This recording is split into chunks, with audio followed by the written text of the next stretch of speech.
He's coated up with Karina, so maybe he's not playing. Yeah, doesn't look like it. And good morning, everyone. We have our first piece of gossip of the day, which is that Bill Malpass is in his coat. Which, well, the assumption is that he is not playing. Although maybe, Katie Lawrence, come in and give us some insight. He appears to be jumping up and down now. Maybe he is. So Ben Malpass appears to be jumping up and down. You can't see this, it's off camera, so this is an exclusive scoop for all you watchers and listeners. Ben Malpass takes off his coat. No, he hasn't. Oh no, he's put his coat back on. But Karina's not playing. Karina Werner is not playing. Still suffering from an injury picked up at Southern Cup. So that's a real... but Frankie Kempster is beating, so I guess that's how they're filling that gap. Strong starting lineup from LQC, probably their top lineup. You've got, apart from newbie at the back, Sebastian Waters, who I've never heard of before, seems to be their full-stroke lineup.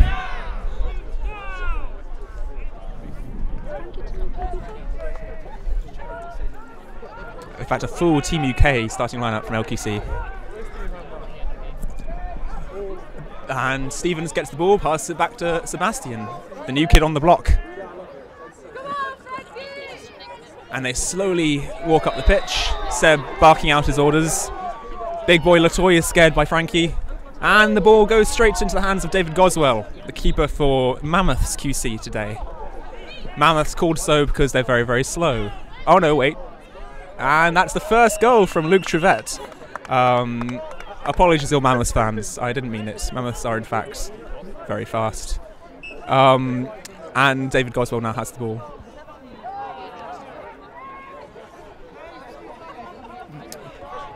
So this is the first prolonged attack for Mammoths QC. It'll be interesting to see how they try and break down a two-bludger defence from London Quidditch Club.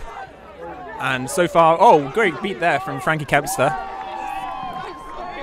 Big boy Jack Latoy on the ball, but Bexlow and Tom Stevens combine. Oh, and Tom Stevens turns his back, but then Bex gets it again. What a beautiful dummy play from Bexlow, and she's tearing up the pitch! Bexlow does not need no man, although Sebastian has stepped in. Bexlow still needs no man. She's doing it all herself.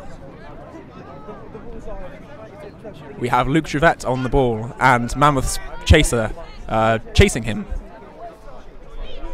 And Tom Stevens with a remarkably wide headband. And here's Sebastian. What's he going to do? The eternal question of Sebastian Waters. What is the man going to do? He's going to pass it over the top to Stevens, who violently runs into someone's back and passes straight to Hannah Watts. Hannah Watts, who gives the ball to... I'm confused what's happening. There are referees in the way. Oh, Trevette has somehow got the ball. And Trevette is running up the pitch, and Trevette is... Oh, no! I don't think... Now Bexlow is... No, now it's Sebastian. What you gonna do, Sebastian? Sebastian is going to scan the pitch with his visionary eyes, pass the ball to Stevens, who puts it straight through the middle hoop, and that is a goal. But that's not been signalled by the refs.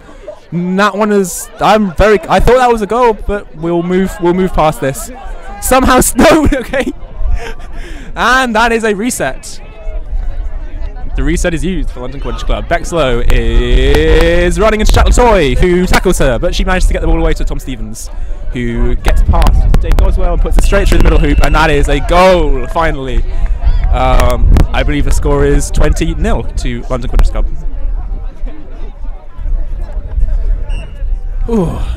It's quite a cold day. I wouldn't say it's a very cold day, but I'd say quite cold is an accurate description of the weather today.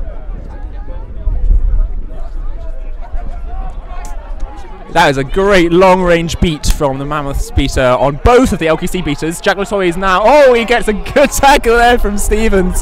Stevens is all over him. Love it. Oh, and Trevette is brushed off. Big boy Latoy is still on the ball. Brushes past Sebastian and hits the ground of his shot slash pass slash whatever that was. So there was some good strength shown by Big boy Latoy, but it all ends in failure. Sebastian on the ball. Lewis Boast is about to sub on. I hear from my correspondent, Katie Lawrence.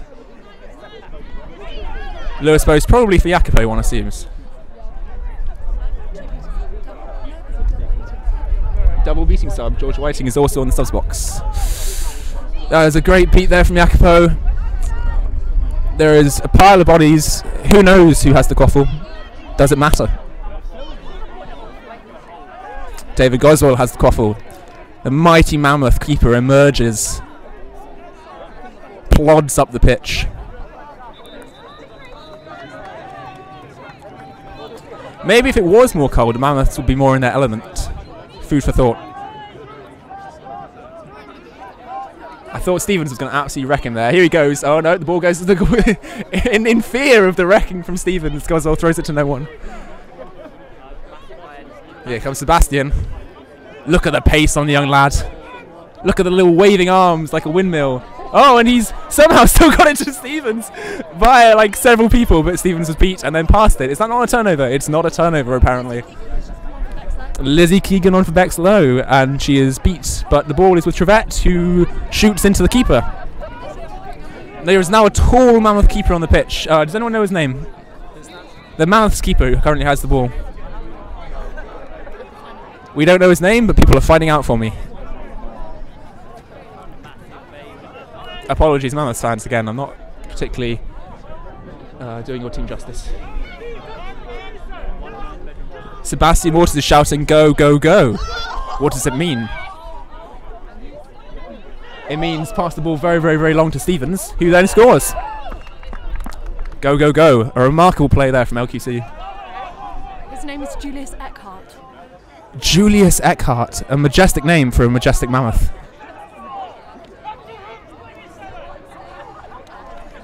A ball signalling advantage has been thrown next to Julius Eckhart. The man himself. What is Eamon throwing that for? And now he's picked it up.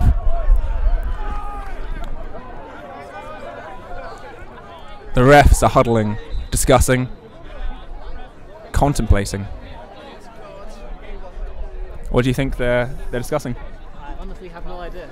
My correspondent Patrick Gray honestly has no idea. Sebastian has gone in to remind the refs that he knows the rules better than any of them. A fair comment, I think. Eamon agrees. I do have a piece of insider knowledge from one of the LQC trainings that I went to. My understanding is that they've decided which male chasers are going to be playing which games in advance, because there's so many male chasers compared to other. So our spy in the LQC camp, Patrick Gray, who has been to a training, claims that they have decided pre-tournament which male chasers will play which games. And in what order. I don't really know if that's important, but thank you Patrick Gray for that.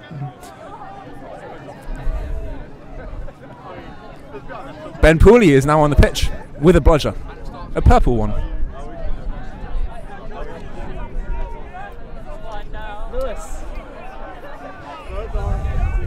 Jury's out on Mammoth's kit. I quite like it, but I've heard mostly negative things. Mainly because I think elephant skin is a bit of a dour colour. But I enjoy the orange. I do. It was a bold move to use actual elephant skin on the kits. Yeah, ethical problems there with actual elephant skin, but we'll forgive them because they play nice Quidditch. What did you do wrong, Lewis? Oh, Lewis has been yellow carded and I completely missed it.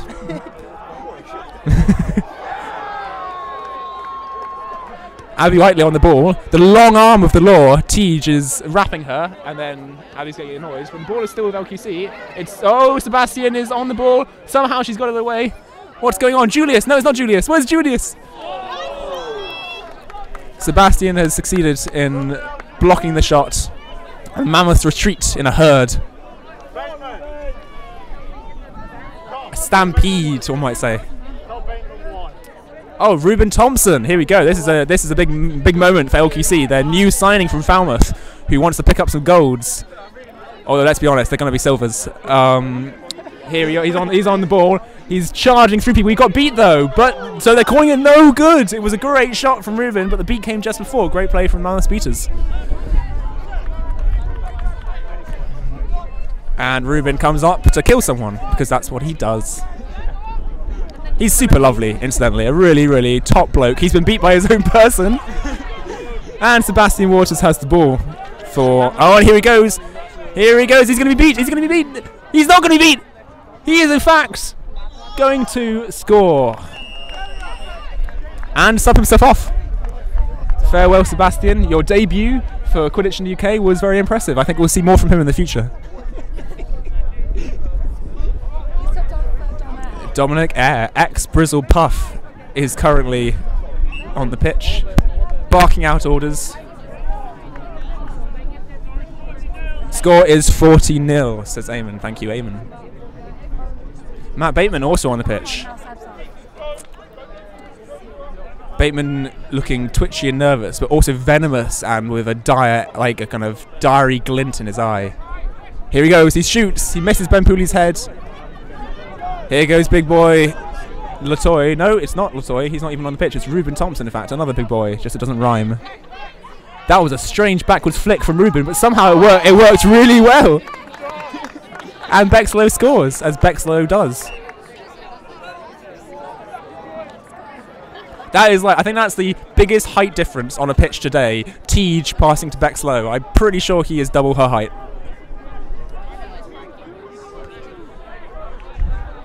Goswell passes it to that ex-Chimeras player, who I can't... Mark? I want to say... No, maybe Tom. God damn. Sorry, Mammoths fans. Either way, it's back to David Goswell.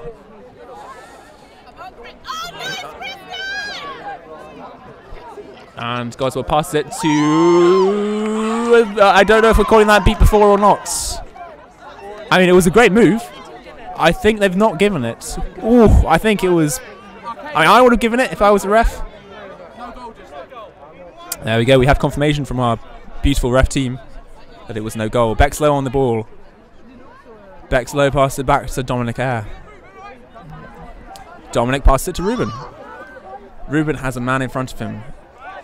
Ruben gets through the man in front of him. Ruben has another man in front of him. Ruben somehow manages to slope it along the side of the hoop. Tej misses. The ball is with David Goswell. That was a good effort from Ruben. It seemed to kind of roll along the rim of the hoop without going through. More is the pity. Ball is with Wainwright, number 31. Chaser for Mammoths QC. He runs laterally to avoid Ruben. Sensible. And then scores a goal! That is the first goal for Mammoths QC. Well done for number 31, Wainwright. Wainwright now has the unenviable task of marking Ruben Thompson. You see who scored that, Ben? Wainwright, number 31.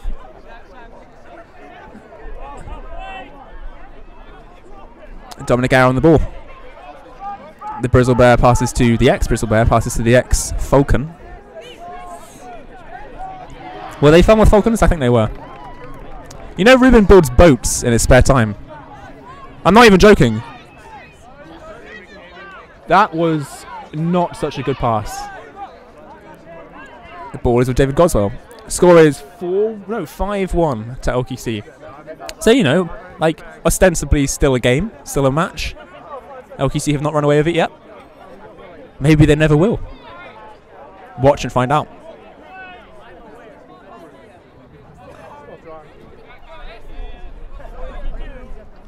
David Goswell through Thompson.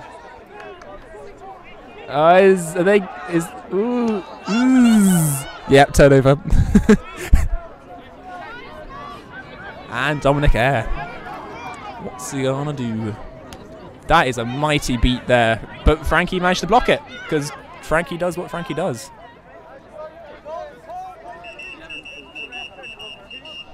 I think Frankie passed the logic back because no one there to receive it. Ah, okay.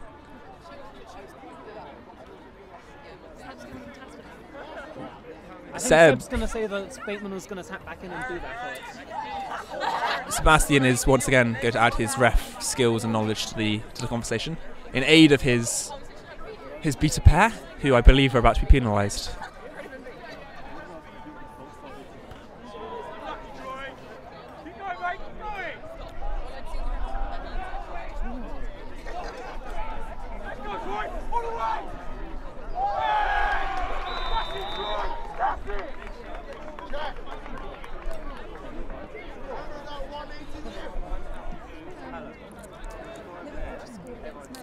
So while this ref meeting goes on,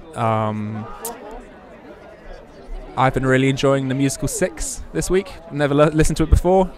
but I've been listening to it all week. I think it's really good. There we go. That's a tip for all you watchers. If you're fans of musicals in a loosely historical theme, I would advise that you listen to it. Seb Waters is happy with the result of that because nothing happened.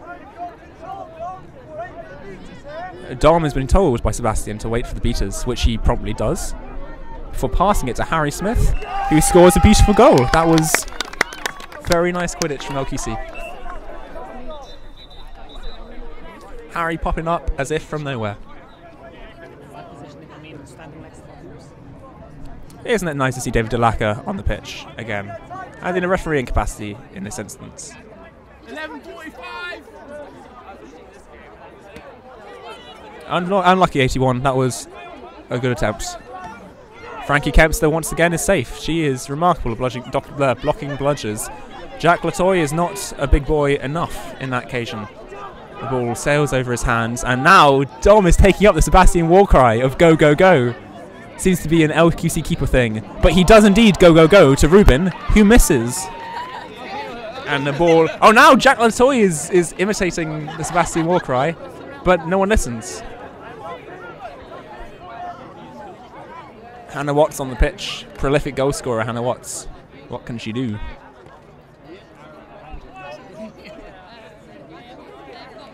People are pointing at each other, and I'm not quite sure why. You need to let go of the bludger for a beat to count, my friend. The ball goes to someone who drops it, and that is the end of that attack. Dominic Eyre on the ball. Will he shout? He will shout. Only once, though. A very kind of middling go from Dominic Eyre, but he does indeed go. The ball goes, but David Goswell stops it from going any further. Well done, David Goswell. Oh, now more goes from Latoy, and Goswell is gone. Look at him, go. And that is really unfortunate. It wasn't a shot, wasn't a pass, who knows? Either way, the hoop had none of it, and it is no goal.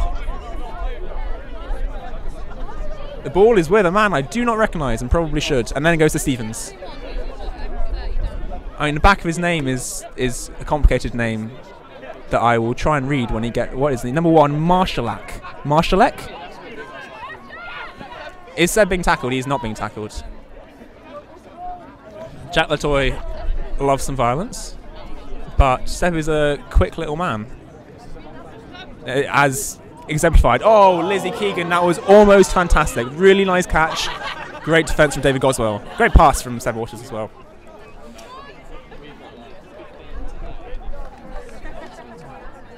And Mammoths are holding on. It's still 6-10. By that I mean 60-10 or 6-1, one of the two. Oh, a press has been called, and David Goswell panic throws it to Latoy, who drops it. Michalak. I'm going to call him Michalak, because that is a very maverick French rugby player. But either way, Michalak scores. What is his name? Marshallek. Number 1 for LQC. He has just scored anyway. I think there was a card given to Latoy for back contact, but he's immediately on the pitch again because there was a goal. Or I could be wrong. I'm not quite sure.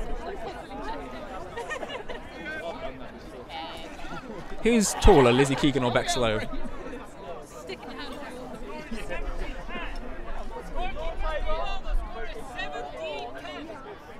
The refs are getting annoyed at the score table for not keeping up. So Marshallek, his first name is Jim. Another great name. So we have Julius Egtek and Jim Marshallek. Some cracking names out there today.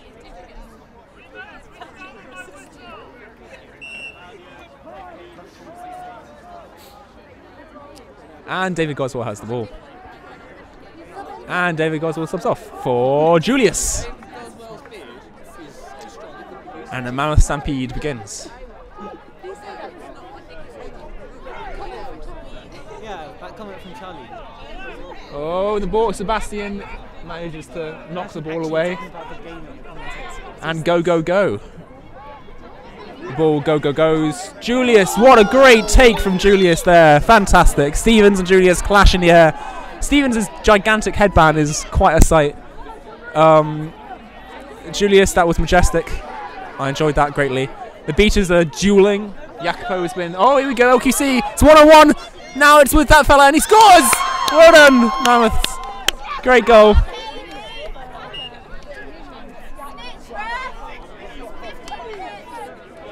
The time is 15 minutes, and the score is a 70-20 to LQC over Mammoths QC. Sebastian on the ball. Sebastian passes the ball to Stevens with his captain's armband, his giant headband, and his... Oh, nope.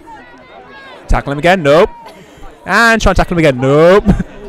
Oh, he's been beat though. Just tried to do too much there, Tom. And Julius strides away! Stride, Julius! Stride! Keep striding, Julius! Yes! Oh, he missed! Oh, he missed that! That was almost a majestic goal for Mammoths QC. Bexlow is on the pitch. We haven't managed to get her and Lizzie standing next to each other yet, so I can't decide who is taller. Abby Whiteley also on the pitch from Mammoths QC, promptly marking Tom Stevens. Sebastian on the ball. Frankie Kempster guarding him, apologies. And the ball is a goal. The goal is a goal. The ball is a ball.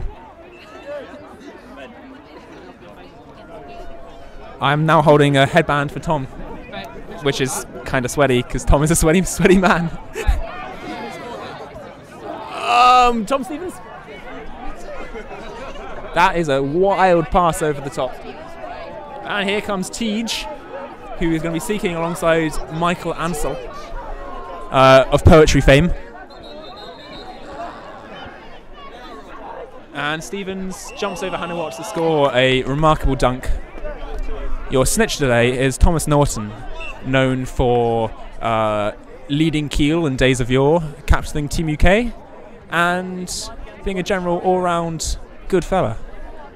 Why are you guys shouting around the booth?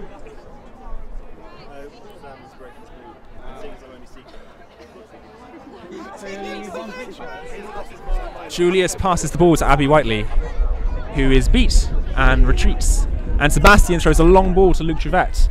The Warwick boys reuniting in goal-scoring glory. The score is now 100-20. Lizzie Keegan is on the pitch with Bexlow. Oh, exciting times. So on this angle, it looks like Lizzie is taller. But I would need, like, it's an angle that favours Lizzie, so I would need them both standing next to each other. Oh, and the Mammoth Speaker is knocking over the LQC hoops, which is going to affect his team poorly. Julius! Stride away, Julius! Now pass the ball, Julius. Yeah, there we go. Okay, and Bexlow with some great... Oh, and that's straight to Sebastian. Good hustle there from Bexlow on defence. And Sebastian's throw is too good and beats everyone. You feel like maybe Lizzie off the shoulder would have been a good option. And that is a very close attempt to catch from Michael Ansel. But he dropped it. And T just rubbing his elbow in perplexedness. Is that a word? We're going to say it's a word. He has very long arms, and he did touch the snitch there, but just didn't manage to grab it. Purvis, of course. Jonathan Purvis, known affectionately as Tej for reasons unknown. Julius on the ball. Stride, Julius. Michael Ansel on the snitch. But the snitch, is caught! Michael Ansel has caught the snitch. Does that mean that LQC won't have maxed out on Quaffle? I don't quite know. 10-2. Is Tom Stevens happy with 10-2? He says it's rust. We have exclusive comments from the captain of LQC. At the end of the day, it is rust. Mammoths QC played very well with the side. Well, dear watchers, you have some exclusive comments there from the captain of LQC. Rust. Good play from Mammoths, rustness from London, but nonetheless a convincing victory. Thank you for watching with me today. Unless, of course, the game is not over, but it looked like a decent catch to me. It's just starting to spit with rain, which concerns me a bit. I should probably put my stuff away. That is the game. Enjoy the rest of your days.